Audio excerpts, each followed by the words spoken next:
Máte nápad na video, no prostě chcete začít natáčet videa na YouTube, ale nevíte, jak správně začít natáčet, nebo jestli vůbec začínat, tak to si dneska probereme v dnešním videu. Čau, já jsem Petr a vítám u dnešního videa. Dneska si probereme nějaký ty věci ohledně natáčení na YouTube. Například to, co potřebujete umět a znát, abyste mohli začít natáčet na YouTube, jakou potřebujete techniku, co musíte umět prostě celkově, co obnáší natáčení na YouTube a další věci. V dnešním videu probereme spíš takový základ, ale pokud vás zajímají ty věci víc dopodrobna, tak s mým kamarádem Štěpánem připravujeme celou sérii videí, kde budeme dopodrobna probírat jednotlivé věci, co potřebujete znát a umět, abyste mohli začít natáčet na YouTube. Takže pokud vás to víc zajímá, tak až ta série bude venku, tak nahoru do karty a dolů do popisku videa vám hodím odkaz, kde se můžete na ní prokliknout. Bohužel, možná i bohu dík, není žádný video, jak uspět na YouTube, jak přesně začít natáčet na YouTube, abyste byli úspěšní. Ano, bylo by super, kdyby takový video bylo, rovnou byste natočili to tak, jak to má být, rovnou byste uspěli, ale myslím si, že by to nebyla ta zábava, prostě neměli byste tu cestu k tomu vrcholu. Protože není nic hezčího, než to se podívat zpětně, co jste všechno museli udělat, abyste byli tam, kde jste. A to neplatí jen na YouTube, prostě to platí všude, co děláte, když děláte něco, kde chcete uspět, tak je prostě super se pak podívat zpětně, co všechno jste museli pro to udělat. A proto si myslím, že je dobře, že úspěch nedostanete ze dne na den, ale musíte na tom makat, protože prostě potom si ho víc budete vážit a budete za něj víc rádi.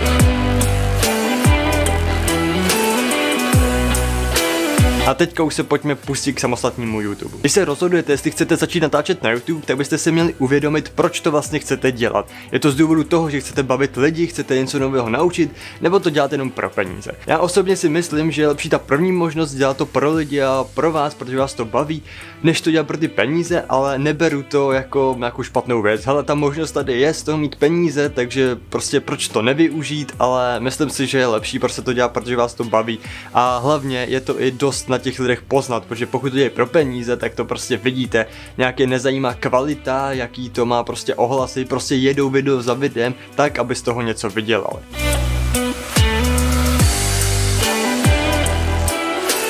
Na začátku je dobrý si říct, čeho chcete dosáhnout. Stanovit si nějaký cíl, který vás bude motivovat k tomu, abyste tvořili videa. Ať už je to počet odběratelů, počet zhlédnutí, nebo vytvoření nějaký komunity, anebo třeba i ty peníze. Můžete si říct, že je to nějaká blbost, jak vám nějaký cíl může pomoct uspět, ale právě, že ten cíl vám celkem pomůže. Víc vás nutí hledat nějaký různý strategie, jak uspět na tom YouTube, jak prostě udělat něco, abyste byli úspěšnější a tak dál. Prostě vás to víc tomu nutí. Ano, chápu, že můžete být naštvaný, že se k němu nedostáváte, že vlastně už točíte třeba měsíc a furt se k tomu nepřibližujete, ale berte to, že plno YouTuberů, který prostě jsou už nějak velký, tak x třeba let i museli točit, plno třeba let neměli ani nějaký views, nikdo je pořád neznal, ale potom stal nějaký přelom a najednou prostě vystřelili a už jsou známí. Třeba jako znám například Erorika, který vím, že dlouho třeba natáčel, byl nějak úspěšný, pak ho prostě někdo zmínil a tak dál a najednou boom a je to braný jako celkem velký YouTuber, i když nemá úplně nejvíc odběratelů,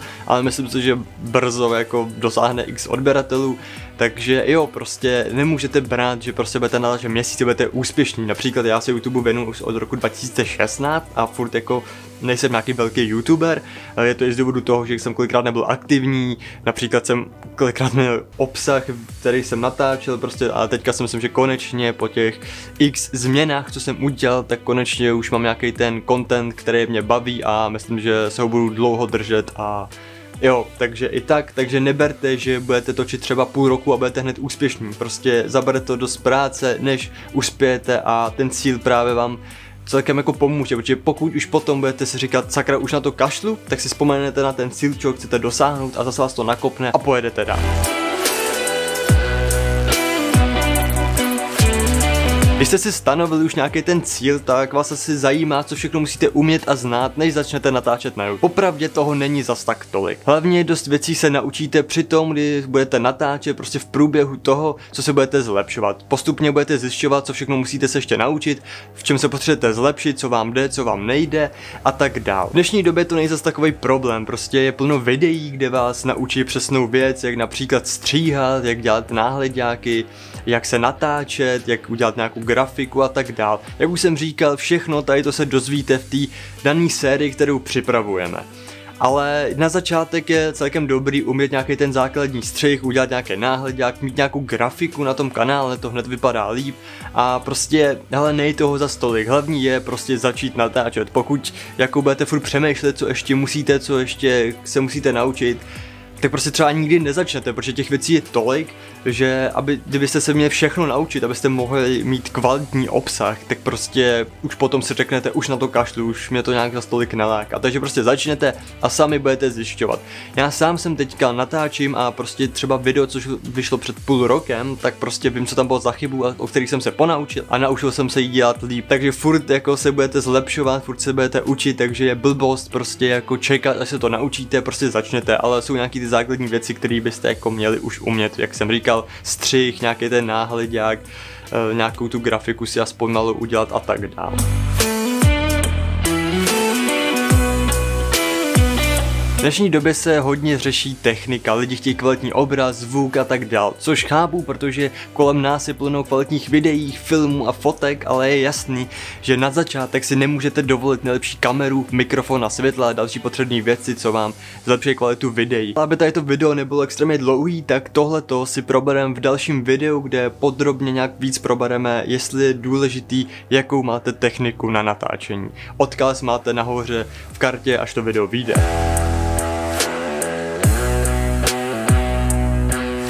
Natáčení videí na YouTube zní jako super koníček, ale ne plno lidí si uvědomí, co to všechno obnáší. Pokud se rozhodnete to brát vážně, jednoduše řečeno budete aktivní, tak vám to zabere opravdu hodně času. Celý proces vzniku videa na YouTube vám zabere fakt hodně času, někdy to jsou třeba jenom hodiny, ale někdy to jsou i dny. Protože prostě jsou videa, které jako stihnete jako vymyslet, natočit a sestříhat za pár hodin a hned to vyjde.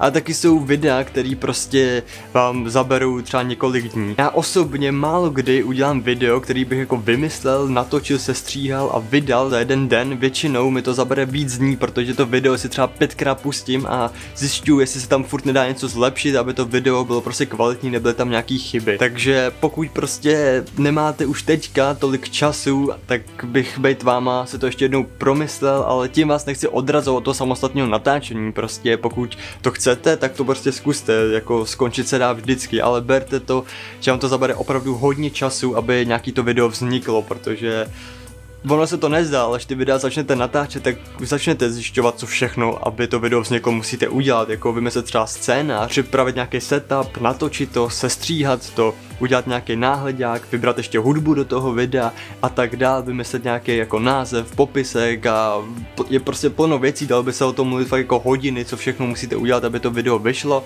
ale jak říkám, je to na vás, pokud chcete, tak s tím začněte, skončit můžete vždycky.